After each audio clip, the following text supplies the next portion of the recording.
Сайн байна уу? Сайн байна уу?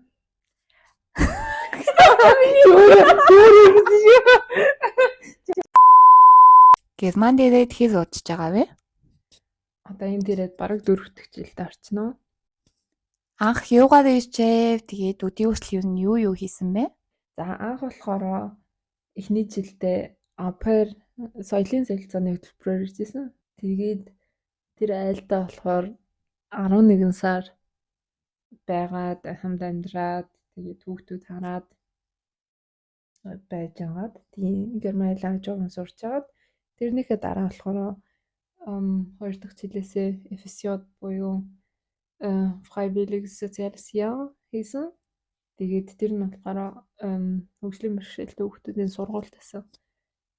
Тэгээд тэндээ нэг жил 6 сар хийчээ. Тэрнийхээ дараа 3 дахь жилээсээ Ausbildung гэсэн байгаа.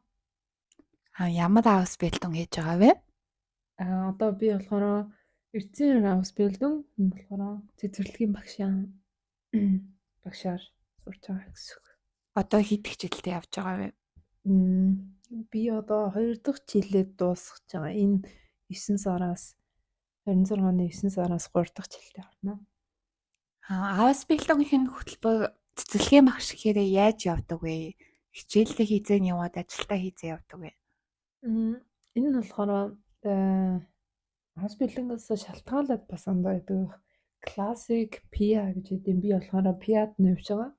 Тэгэнгүүт PIA нь болохоор 7 хоногт 3 удаа сургуультай яваад тэгээд 2 удаа praxis буюу ажилдаа яваад яг 7 хоногт 39 цаг тэрнийх нь 2 өдрийг ажил дээрээ цэцэрлэг дээрээ өнгөрөөдөг байгаа. Тэр нь яг тогтсон өдөр байдгүй тий? Тий ер нь бол эхний сургуулиасаа шалтгаалах. Гэхдээ манай сургууль болохоор PIA Ausbildung дээрээ эхний жилдээ 1 дэх 2 дахь өдрөө ажил дээрээ буюу цэцэрлэг дээрээ ажиллачаад 3 дахь 4 дахь 5 дахь таа сурдаг. Тэгээд сургууль руу явдаг. Тэгээд 2 дахь жилээсээ болохоор манай сургууль 1 дэх 2 дахь 3 дахь таа сургуультай явчаад 4 дахь 5 дахь таа цэцэрлэг дээрээ ажиллаж байгаа. Тэгээд дараагийн жил бол бас энэ жилдээ адилхан багхаа. Зөв. Тэгвэл одоо хичээлийнх нь хувьд ямар байдг вэ? Өглөө хідээс хэдийн хооронд байх уу? Ажил нь бас ямар хуваартай вэ? Ер нь бол семестр болгондоо бас өөрчлөгдөд явдаг.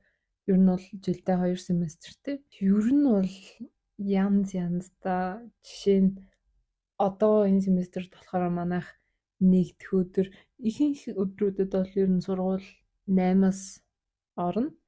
Тэгээ хизээд харах нь бол жоохон суулгадаад энэ семестрт болохоор 8-аас 1 дэх өдөр 8-аас ороод 1 гэж тарж байгаа.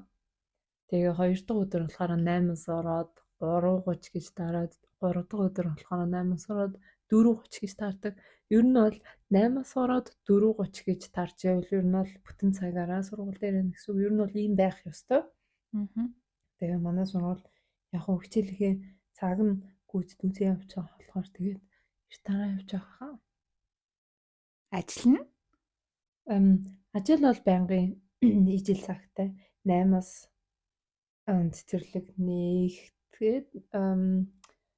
нэгдээд 4 гэж хаагддаг тэр үед л. Цэцэрлэг ажил дээр нь ангид нь хэдэн хүүхдүүд явдаг вэ? Ер нь хэдэн насны хүүхдүүд явдаг юм бол? Манай цэцэрлэг болохоор ер нь бол том цэцэрлэг 0-аас 3-аас 6 нас гээд ангиуд одоо группүүд байгаа. Гэтэ яг миний ажиллаж байгаа групп болохоор 3-аас 6 насны хүүхдүүдтэй групп байгаа. Хэдэн хүүхд байдаг вэ? Яг манай яг нөгөө 3-аас 6 насны бүлгүүдтэй хүүхдүүд донд болохоор 2 групп үүдэг байхгүй. Нийтдээ 40 хүүхэд байх одоо юутэй юм хязгаартай. Тийм хязгаартай. Гэхдээ одоогоор бол нэг 35% байгаа юм лөө. Тэгээ яг манай нэг бүлэгтээ болохоор 19 хүүхэд байгаа. 20 хүүхэд байх ёстойгоос 19 хүүхэд байгаа гэсэн үг.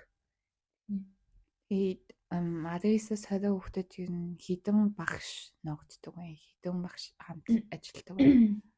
За энэ болохоор бас нөгөө нэг цэцэрлэгээс шалтгаалаад ондоо ядах хаа зарим нь хувийн цэцэрлэг манайх болохоор нөгөө нэг евангелиш нөгөө сүмийн тийм цоглааны хариалтай. Тийм болохоор бас ажилчид гайгүй ихтэй байж магадгүй.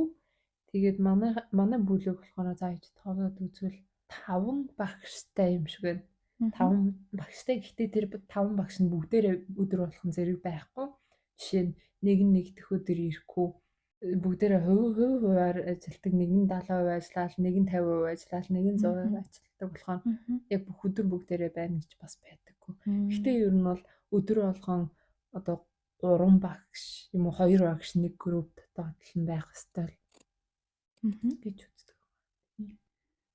Авс бэлтүнг цэцэрлэгийн багшаар эхлээд авдаг цалин мөнгө нь хэд байдаг вэ? Жил болгон бас өксөд явдаг уу? Тийм. Хамгийн ихний жил энэ бас сургуулиас шалтгаалдаг юм билээ. Тэгээд манай сургууль болохоор хамгийн ихний жилдээ 1200 евро нет авчихсан баха. Тэгэхээр 1100 байсан уу 1200 байсан уу би бас яг сайн санахгүй байна. Тэгээд ер нь бол жил болгон өсөд 100 еврогоор өсөд явдаг. Тэгээд одоо болохоор Путо 1444 жилөө нэг тиймэрхүү байсан баг. Тэгээд тэрэн дээр нэмэгдээд Штутгарт Цуулагийн хотоос нэг тийм дэмжлэг мөнгнүүд бас тэгэнгүүтээ одоо унааны мөнгө гэж бас өгч байгаа. Тэрэн дээр нэмэгдээд жишээ нь яг энэ сард бол одоо би 2 дахь жилдээ 1280 еврогийн цалинтай. Татварын дараа яг. Татварын дараа. Тэгээд цаанаас нь эрүүл мэндийн даатгалыг бас төлдөг үү? Эсвэл хуваараа төлдөг үү? Тийм, эрүүл мэндийн даатгал цаанаас төлөө явдаг. Тийм. Тэгвэл авс бэлэн хийж байгаа хүмүүс ажлынхаа хажуугаар өөр мини жоб хийх боломжтой байдаг шүү дээ. Та бас ажил хийдэг үү? Тийм би болохоор бас яг сайн дурын ажил хийж байхдаа хийсэн сургууль дээрээ хөгжлийн бэрхшээлтэй хүүхдүүдийн сургууль дээр тэрэн дээр яг мини жоб хийгээ явж байгаа. Тэрэн дээр яг хүүхдүүдийн таньдаг, ажилчдын таньдаг тэгээд хийх юм мэддэг байсан болохоор амар юм удаа гэж бодоо. Тэгмүүд авс бэлэн хажуугаар ер нь бол ажил хийх яг хууль ёсны дагуу байдаг. Тэгээд хэдэн цаг гэдгийг нь бол яг мэдгүй байна. Сонсноор бол 20 цаг гэж магадгүй 7 хоногт 20 цаг дээдлэн. Тэгээд ер нь бол манай ангид ч гэсэн хажуугаар мини жоб хийдэг ер нь бол их хүүхдүүд байдаг. Тийм. Тэгээд ер нь бол хагас эрзээ авс бэлэнгийн хажуугаар ер нь бол хагас бүтэн сайндаа байнгын амралттай байдаг болохоор тэгээд хагас бүтэн сайнд хийх ажил олоход бол гайгүй амар байдаг тоо. Авс бэлтэн хамт хийж байгаа хүүхдүүд нь ер нь хэд олон улсын интернэшнл хүмүүс байдаг вэ? За манай ангид бол ёстой интернэшнл шүү. За ижи тал хувь нь талаас бага хувь нь германчууд юм байна. Тэгээд ер нь бол талаас дээш хувь нь Латин Америк, Аз, Африк ер нь л орны хүмүүс байдаг та. Тэгээ ер нь тэгээд насны хувьд бол бас нэлийн ондоо насны хүмүүс гадаадаас ирсэн ангийн хүүхдүүд болохоор бүгдээрээ ер нь бол ихэнх нь адилхан ер нь бол замлаар явсан. Авбаяр ч юм уу эфесиод хийгээ дараа нь авс бэлдэнгээ эхэлж байгаа. Тийм болохоор бас насны хувьд ер нь бол бас ижилхэн насны хүмүүс байдаг. Тэгэнгүүт герман хүүхдүүд болохоор зарим нь 18-аас угаасаа дээш насны байх хэвээр. Тэгээ зарим нь болохоор 18 60 байхгүй хаа зарим нь 20-тай хүүхдүүд байхад хажууд нь одоо манай ангид бас нэг 50 төгсөж байгаа ихчиж байгаа маань ер нь бол насны хувьд бол нэлээ гол янз. Авс бэлтэнг нь бас явцын шалгалт гэж авдаг уу? Ямар хөө байдаг вэ? Дүн гарах явц нь? Тийм явцын шалгалтууд бол ер нь бол байнгын одоо жишээ нь энэ жил одоо энэ сар их сүүлээд би одоо 8 сар 7 сар хүртэл 7 хоног болох нь баг нэг шалгалттай байгаа. Нэрхтээ одоо ингээд сургуулиасаа бас шалтгаална, ангиас багшаасаа бас шалтгаална. Ер нь бол ихэвчлэн нэг багш дээр нэг семестрт нэг юм уу хоёр удаа шалгалт өгдөг. Тэгээд энэ шалгалт нь болохоор зүгээр явцын шалгалт, зүгээр нөгөө нэг зүгээр дүнгийн шалгалт.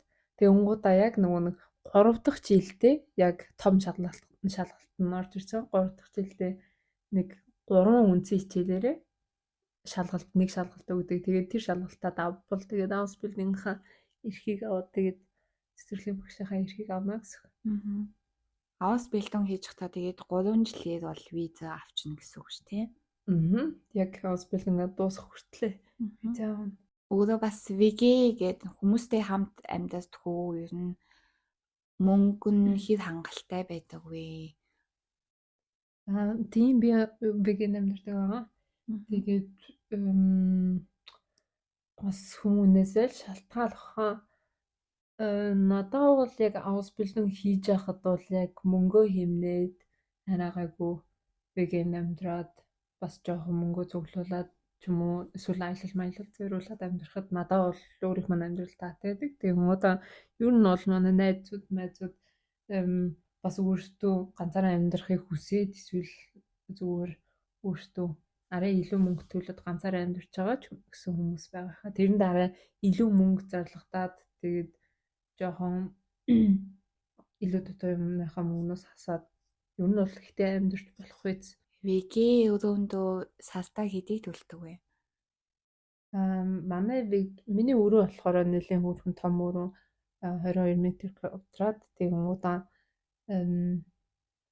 сартаа 409 евро төлдөг. Тийм тэгээд яг хуу нөгөө VG-ний хүмүүстэйгээ нийлж агаад яг хуу жижиг саж юмнуудаа 0-ын цаас тэгээд угаахын мундаг мэтчлийн юмнуудаа экстра төлдөг. Тэгээд ер нь бол 409-ийг төлдөг байгаа сартаа. Сартаа тэгвэл бас хоол хүсэндээ хэдий орчим төгрөг зарцуулдаг вэ? Евро. За тэрийг ястай ерөөсөө тооцоолж үзээгүй байна. Гэтэ доод л 200 орчим төлдөг баха гэж бодчих. Монголд байгаа Ausbildung ялангуяа цэцэрлэгийн багшаар Ausbildung хийхгээ сонирхож байгаа хүүхдүүдийг залуучуудаа хандаад хэлэх зүйл байна уу? Чих бодмоор асуудал байна шүү. Асуулт байна. Ер нь бол сонирхолтой. Ер нь бол Монголд нэг юм одоо цэцэрлэгийн багш гэж бодохоор Монголд ерөөсөө цэцэрлэгийн багшаар сурах сургууль байд юм уу? Эсвэл юм ер нь цэцэрлэгийн багш гэхээр юу сурах хэрэгтэй юм бэ гэж их бодмоор шүү дээ. Би бас өөрөө Монгол байхдаа ерөөсөө ийм нэг юм бодож байгаагүй. Цэцэрлэгийн багш гэхээр зүгээр дуртай болох нь цэцэрлэгийн багш хийчт юм бахаа л гэж боддог байсан баг. Тэгээд одоо энд өөрөө сураад бүхэлдээ 3 жилийг одоо цэцэрлэгийн багшаар сураад 2 дахь жилийн давах чинь тэгээд их юм ер нь бол зөндөө их юм сурж байгаа. Тэгэл тийм хүүхдүүдтэй яаж ярьцах, юу хэлэх, ямар үг ашиглах гэхээс эхлээл ер нь бол сурах бодох юм ихтэй. Тэгээд ер нь бол их сонирхолтой. Тэгээд хүүхдүүдтэй ажиллах угаасаа л өдөр болгон хөвчлөлтэй, сонирхолтой. Гэтэ нэг талаасаа сонирхолтой, нөгөө талаасаа бас хүүхдүүд чинь амар их энергитэй, үнэхээр актив тийм болохоор энерги их зарцуулна. Яг хүүхдүүдтэй ажиллахыг хүсэж байгаа хүмүүс бол үнэхээр үзээд дадлахад гоё мэрэгчл, гоё ажил. Тэгээд сонирхоод үзээрэй л гэж байна. Ausbildung-д орохдоо герман хэлний ямар төвшин шаардсан бэ? Манай сургуулиас болохоор герман хэлний B2-ын төвшин шаардсан. Гэтэ намайг яг орох жахад бол би өөрөө B1-ийн төвшинтэй байсан. Тэгээд анх ярилцлагандаа ороод ярилцахад ер нь бол уучлаарай хэл чинь ер нь бол даггүй байна.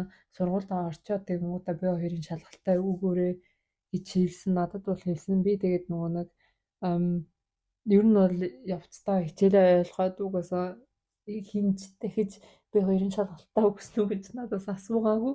Тийм болохоор ер нь бол угаасаа шалгалт энд 200 евро төлж үнэтэй шалгалт өгдөг болохоор би шалгалтаа хаяад тэгээд хинч асуу тэр энэ одоо болтол хинч асуугаагүй байгаа надаас.